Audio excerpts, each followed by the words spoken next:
হচ্ছে নিয়াত করতে হবে যে এই রমাজানটাতে আমি আমার সমস্ত গুনাহ মাফ করানোর চেষ্টা করব। কারণ নবী সাল্লাল্লাহু আলাইহি ওয়াসাল্লাম বলেছেন, সেই ব্যক্তির জন্য ধ্বংস যে ব্যক্তি রমজান মাসকে পেয়েছে কিন্তু তার গুনাহ মাফ করতে পারেনি। কে জানে এটা আমাদের শেষ রমাদান হতে পারে? আল্লাহ না করুক। আমরা দোয়া করি আল্লাহ পাক আমাদেরকে বেশি বেশি রমাদান দান করুক, বেশি বেশি লাইলাতুল কদর দান করুক। প্রথম শুরু হচ্ছে আপনি মাসের বাজার আগে করে ফেলবেন। আমি তো প্র্যাকটিক্যাল কথা বলবো আর কি। আপনি রমাদান মাসের বাজার এই শাবান মাসে করে ফেলার চেষ্টা করেন। পারলে ঈদের শপিংটাও করে ফেলার চেষ্টা করেন। রমজান মাসে বেশি বাইরে যাবেন এবং টাকা পয়সা নিয়ে গিয়ে স্ত্রী সন্তানের হাতে দিয়ে দিবেন না, যাও বাইরে গিয়ে মার্কেটিং করে আসো। এই ভুলটা করতে যাবে, নিজে পরিবেশ নষ্ট করবে, রোজার যে আধ্যাত্মিকত্ব নষ্ট হবে, আরো হাজারটা যুবকের চোখের জানা করা প্রয়োজন নাই। আপনি পরিবারের কর্তা, লিস্ট করে ফেলেন, আপনাকে আল্লাহ পাক যতটুকু সামর্থ্য দিয়েছেন মূল জিনিসগুলো কিনে রেখে দেন, আর বাকি টুকটাক বাজার আপনি করবেন। আর যখন বাজারে যাবেন একটা দোয়া পড়বেন, আপনি 10 লক্ষ নেকি পাবেন ইনশাআল্লাহ। কত লক্ষ? 10 লক্ষ। দোয়াটা শিখাচ্ছে। দোয়াটা হচ্ছে লা ইলাহা ইল্লাল্লাহ ওয়াহদাহু লা শারীকা লাহু লাহুল মুলক ওয়া লাহুল হামদ ইউহয়ী ওয়া ইউমীত ওয়া হুয়া হাইয়্যুন লা ইয়ামুত বিয়াদিহিল খায়রু কুল্লুহু ওয়া হুয়া আলা কুল্লি শাইইন কাদির। একবার পড়লে 10 লক্ষ নেকি পাবেন বাজারে গিয়ে। কেন পাবেন? কারণ বাজার সবচেয়ে নিকৃষ্ট জায়গা, যেখানে গেলে মানুষ আল্লাহকে স্মরণ করে না। সেখানে গিয়ে আপনি আল্লাহকে স্মরণ করেছেন, এই জন্য আল্লাহ পাক নেকি দিবেন ইনশাআল্লাহ। আসেন, এটা করার পর ঈদের যে শপিংটার কথা বলছি, এটা এই কারণে বলছি, লাস্টের দশকে আমরা ঈদের শপিং এ বেশি ব্যস্ত থাকি। এতে করে লাইলাতুল কদরটা আমরা হারিয়ে ফেলি। লাস্টের দশক আমরা হয় ইতিকাফ করব, না হলে বাসায় নামাজ পড়বো, পরিবার বর্গকে নিয়ে রাত জাগবো। মারা যাবে ইনশাআল্লাহ। তারাবির নামাজ তো পড়বোই ইনশাআল্লাহ জামাতে। এবং আপনি 20 পড়েন আর 8 পড়েন, আপনি নামাজের কোয়ালিটিটাকে ভালো করার চেষ্টা করেন, নামাজের কোয়ালিটিটাকে বেস্ট করেন। ধীরে ধীরে তেলাওয়াত করেন, ধীরে ধীরে রুকু সিজদা করেন, নামাজটাকে এনজয় করেন। সময় নিয়ে, টাইম নিয়ে, 2 ঘন্টা সময় লাগুক, 3 ঘন্টা সময় লাগুক, এনজয় করে নামাজ পড়েন। আল্লাহ পাক তৌফিক দান করুন। এরপর শেষ রাতে আবার ওঠেন, পরিবার বর্গকে নিয়ে নামাজে দাঁড়ান, একসাথে জামাত করে নামাজ পড়েন, পরিবারে নফল নামাজ পড়েন, বাসায় বরকত হবে ইনশাআল্লাহ।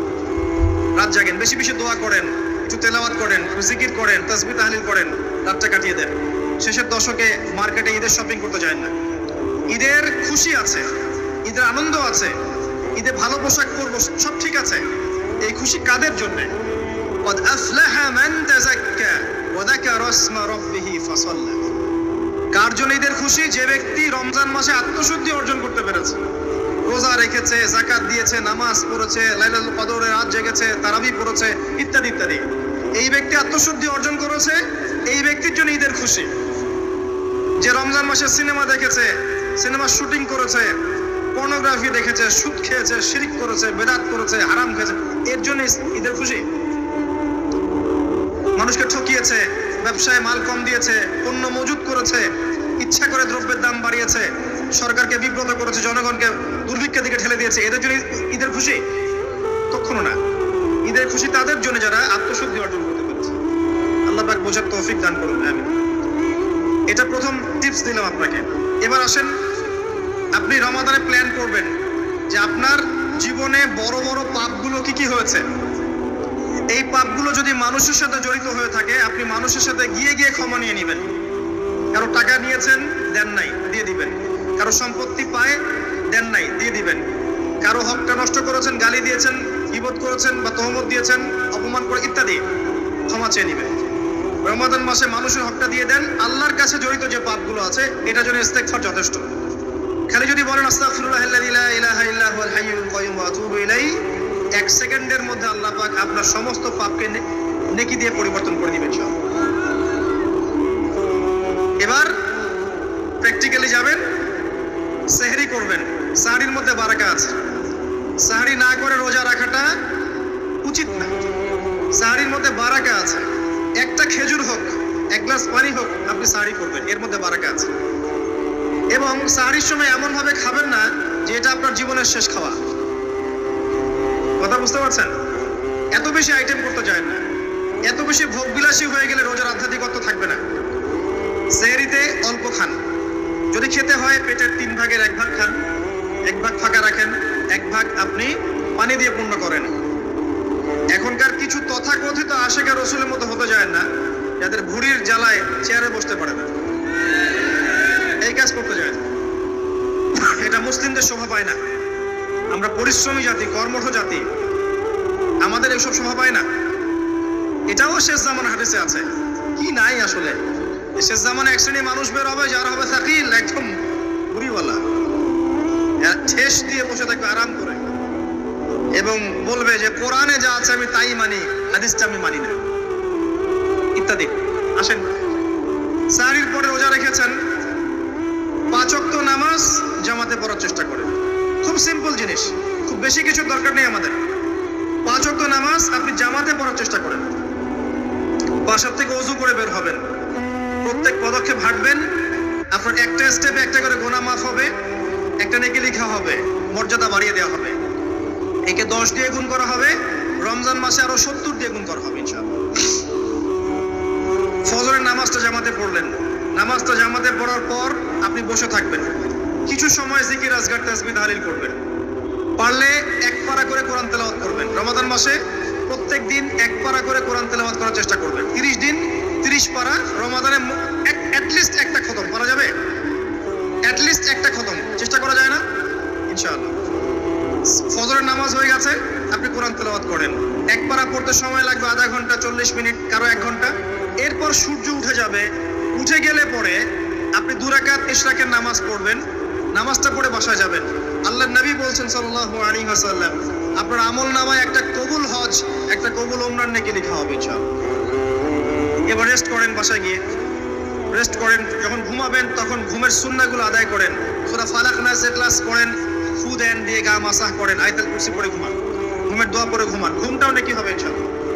এরপর হয়তো আপনি কাজে যাবেন, চাকরিতে যাবেন, বা ব্যবসায় যাবেন, বা আপনি শিক্ষা ক্ষেত্রে যাবেন, ইত্যাদি ইত্যাদি। যে ক্ষেত্রেই যান না কেন আপনি মনে রাখবেন আপনি রোজাদার। যে ক্ষেত্রেই যান আপনি মনে রাখবেন আপনি রোজাদার। আমি কারোর সাথে এখন ঝগড়া করতে পারবো না, কারোর সাথে এখন মারামারি করতে পারবো না, আমি কারো গীবত করতে পারবো না, আমি মিথ্যা বলতে পারবো না, আমি মাপে কম দিতে পারবো না, আমি জনগণকে ঠকাতে পারবো না, আমি রোজাদার। এটা মনে রাখবেন। এটা মনে রাখলে পরে দেখবেন ইনশাআল্লাহ তাআলা আপনি আল্লাহকে পাচ্ছেন, আল্লাহর মারিফত পাচ্ছেন। খাচ্ছি না, আল্লাহর ভয় না। পানি পান করছি না, স্ত্রী সহবাস করছি না, কার ভয়ে? আল্লাহর ভয় না। এত কঠিন কাজ করার পরেও রোজার নেকি পাওয়া যাবে না যদি রোজা রাখা অবস্থায় আমি মিথ্যা বলি, মাপে কম দেই, গীবত করি, সুদ খাই, জেনা করি ইত্যাদি। নবী সাল্লাল্লাহু আলাইহি ওয়াসাল্লাম বলেছেন, সেই ব্যক্তির পানাহার ছেড়ে দেয় আল্লাহর কিচ্ছু যায় আসে না, যে ব্যক্তি রোজা রেখে অশ্লীল কাজ করেছে। মা বোনদেরকেও বলবো, রোজা রেখে যদি বেপরদায় চলেন রোজার কোনো দাম নাই। রোজা রেখেও যদি এমন কাপড় পরে চলেন যেই কাপড় পরা না পরে একই কথা, ঢাকা শহরের ফেমিনিস্ট মেয়েদের মতো জিন্স আর গেঞ্জি পরে ঘোরেন, রোজা রাখা না রাখা পরে একই কথা। এটা রোজা হয়নি, উপবাস হয়েছে, উপবাস।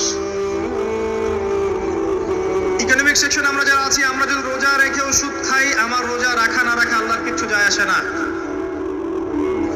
আমরা ধর্মীয় ক্ষেত্রে যারা আছি, জানা অনুযায়ী আমল যদি না করি, দিনকে দুনিয়ার স্বার্থে ব্যবহার করি, আমাদের রোজা রাখা না রাখায় কিছু যায় আসে না।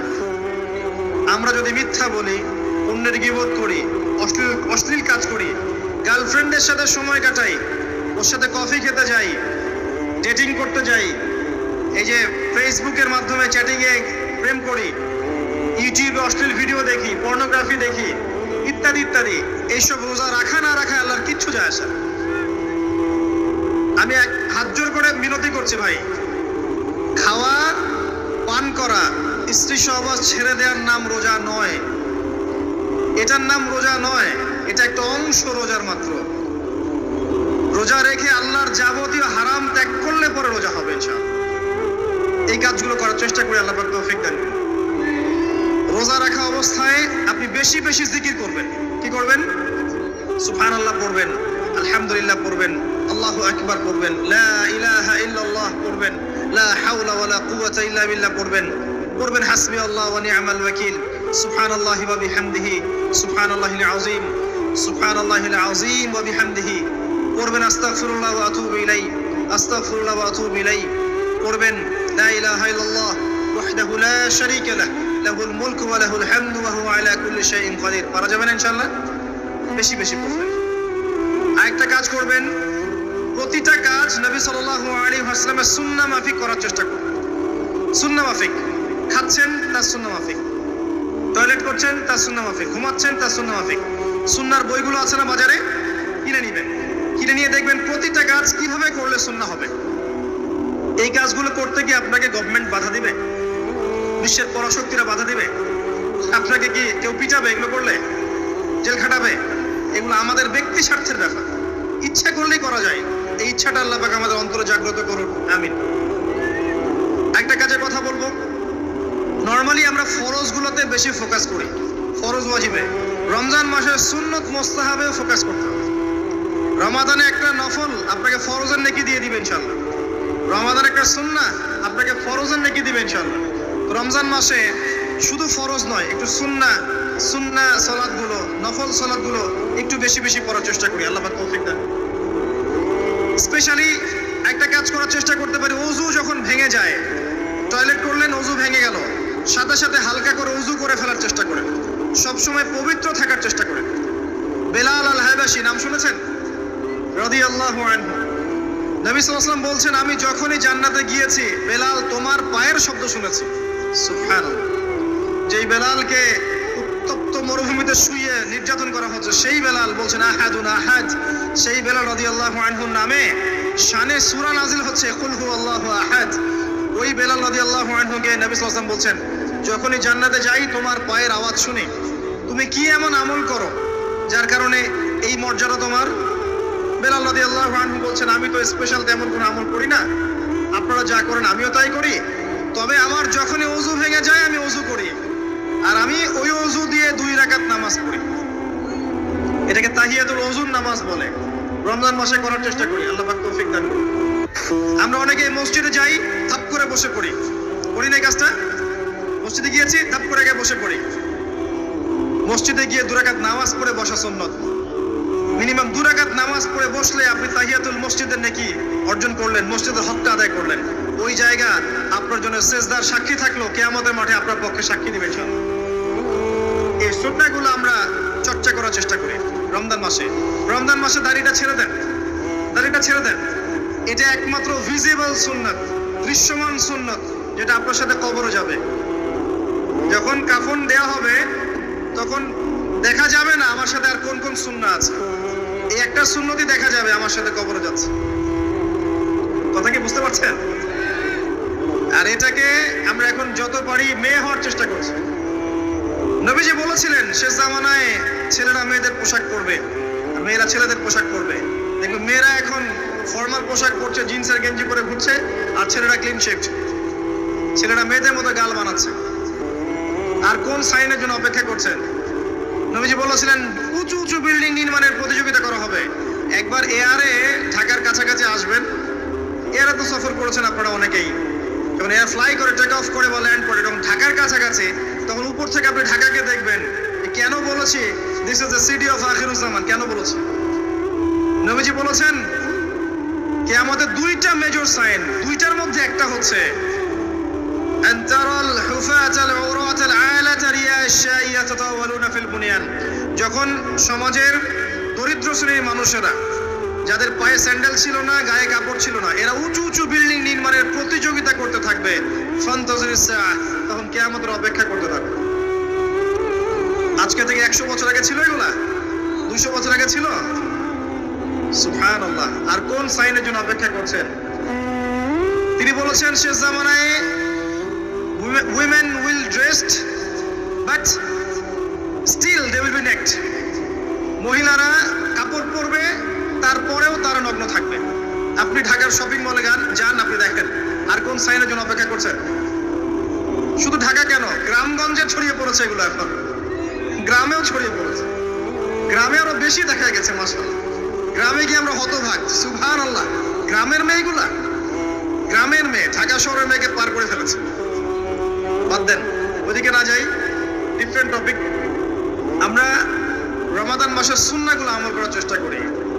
তাহিয়াতুল মসজিদ আমল করার চেষ্টা করেন, তাহিয়াতুল ওযু আমল করার চেষ্টা করেন, বেশি বেশি জিকির করেন।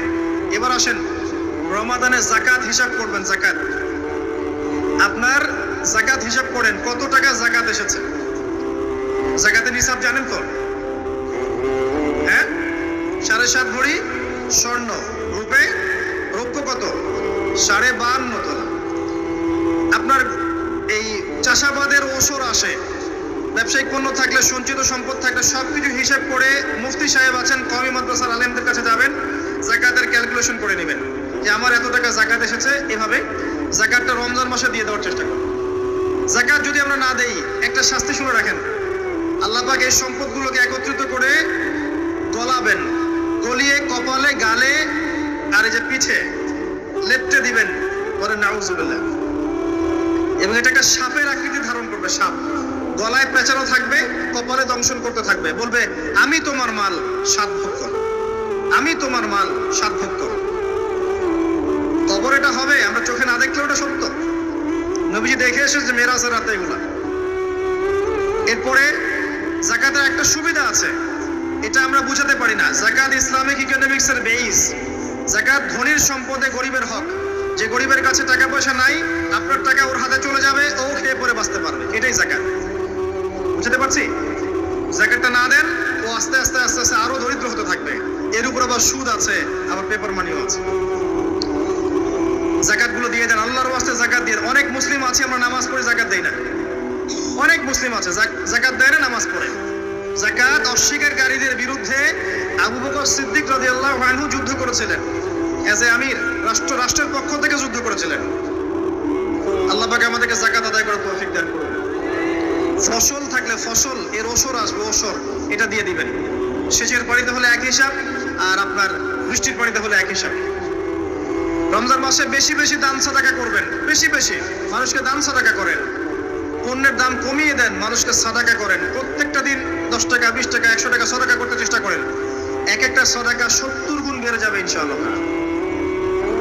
আমি আরেকটা নসিহত করব, রমজান মাসে বেশি থেকে বেশি মানুষকে খাওয়ান, বেশি বেশি খাওয়ান, ইফতার করান।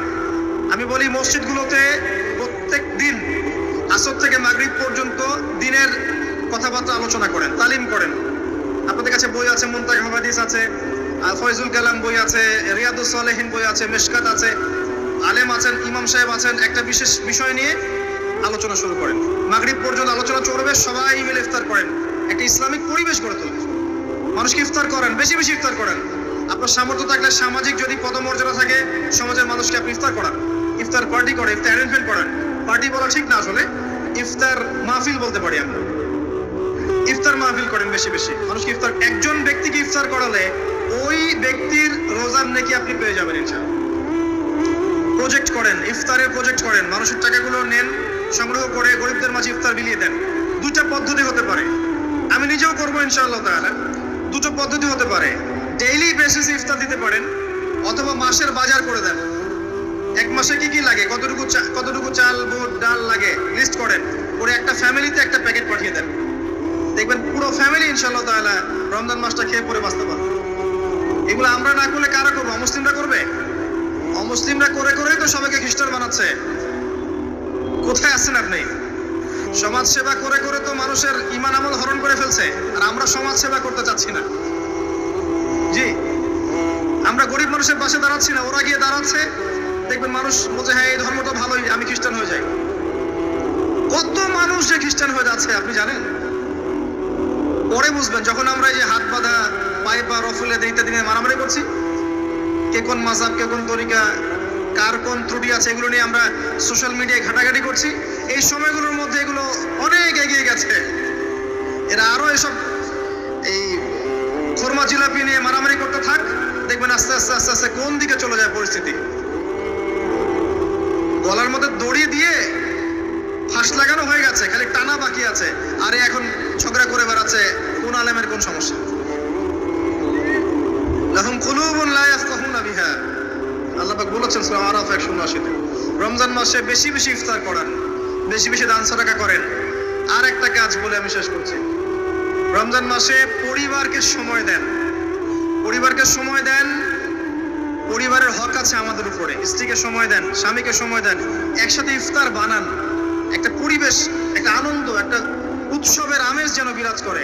ছোট ছোট বাচ্চাদেরকে রোজা রাখতে উৎসাহিত করেন, সবাই একসাথে বসে একটা বড় প্লেটে ইফতার করেন। বাচ্চারা যখন বড় হবে তখন বলবে ছোটবেলায় আমরা বাবা মার সাথে এভাবে ইফতার করেছি, সংস্কৃতি লালন করেছি। পারিবারিক হৃদ্যতা চলে আসেন, প্রতিবেশীকে ইফতার পাঠান, প্রতিবেশীকে ইফতার হাদিয়া দেন, মসজিদে একসাথে ইফতার করেন। তারপর রাতের বেলা তাহাজ্জুদে দাঁড়ান, তারাবিতে দাঁড়ান, তারাবির নামাজে ধীর স্থির ভাবে কেরাত করে। ইমাম যাকে নিযুক্ত করবেন তাকে সুললিত কণ্ঠে কোরআন তেলাওয়াত করতে বলবেন ধীর স্থির ভাবে, তাকে প্রেশার দিবেন না। তার দায়িত্ব নিয়ে নেন, ইমাম হাফেজদের পুরো মাসের দায়িত্ব নেন, তার পরিবারের দায়িত্ব নেন। একটা সম্মানজনক হাদিয়ার ব্যবস্থা করে দিবেন যাতে করে তারা নিশ্চিন্তে থাকে পুরো মাস, তাকে অন্যদিকে ফোকাস করতে না হয়। অন্যান্য কান্ট্রিতে যখন কোনো সায়েন্টিস্ট থাকে তার পরিবারের দায়িত্ব পুরো রাষ্ট্র নিয়ে নেয়, সে ঠান্ডা মাথায় গেলে গবেষণা করবে। একই প্রসেস, আপনি আলেম ওলামা ইমাম হাফেজদের দায়িত্ব নিয়ে নেন, তার পরিবারের দায়িত্ব নিয়ে নেন। হুজুর আপনি আপনার কাজ করেন, আমরা আপনার পরিবার দেখছি। তাকে আপনি কোরআন তেলাওয়াত করতে দেন, কোরআন হিফজ করবে, মানুষকে কোরআন শেখাবে, তারাবির নামাজ পড়বে, ইমামতি করবে, মানুষকে দার্স দিবে, খুতবা দিবে। আসেন যে মেজর পয়েন্টটা বাকি আছে সেটা বলি। তার আগে এটাও বলি যে ইফতার করার সময় বেশি খাবেন না। যদি আপনি বেশি খান তাহলে আপনি তারাবির নামাজে দাঁড়াতে পারবেন। আর একটা মেজর কথা, এটা লাস্ট পয়েন্ট, সেটা হচ্ছে এই মাসে কি নাজিল হয়েছে ভাই, কোন কারণে এই মাসটা সম্মানিত। এই মাসে আল্লাহর কিতাবকে সময় দিতে হবে, এই কিতাবকে সময় দিতে হবে। আল্লাহ রাব্বুল আলামিন বলেছেন এই কিতাবের মধ্যে সবকিছুর সমাধান আছে। আল্লাহ পাক বলেছেন এই কিতাবে কোনো সন্দেহ নাই। আল্লাহ পাক বলেছেন এই কিতাব আমাদের জন্য সুসংবাদ এবং শেফা, আরোগ্য, রহমত। এখন একটু বসেন, একটু সময় নেন। এই কিতাব প্রথমত আপনাকে তিলাওয়াত করা শিখতে হবে। রমজান মাস আসার আগেই আপনি তিলাওয়াত করা শিখে ফেলেন। যদি না জানেন, রমজান মাসে পুরো এক মাস তাজবিদ শিখবেন স্থানীয় ইমামের কাছে, পারবেন না? এক মাসের মধ্যে কোরআন তেলাওয়াত শেখা সম্ভব, এক মাসে শেখা সম্ভব। বলছিলাম রমাদান মাস এবং লাইলাতুল কদরকে সম্মানিত করা হয়েছে একটা কারণেই, কারণ এই মাসে এই রাতে আল কোরআন নাজিল করা হয়েছে, এটাই কারণ। কোরআন কখন নাজিল হলো? যখন সমাজে সুদ আছে, মদ আছে, জেনা আছে, ব্যভিচার আছে, শিরক আছে, এরকম সমাজে প্রথম কি নাজিল হলো? পড়ো। প্রথমে নাজিল হয়নি শিরক করো না,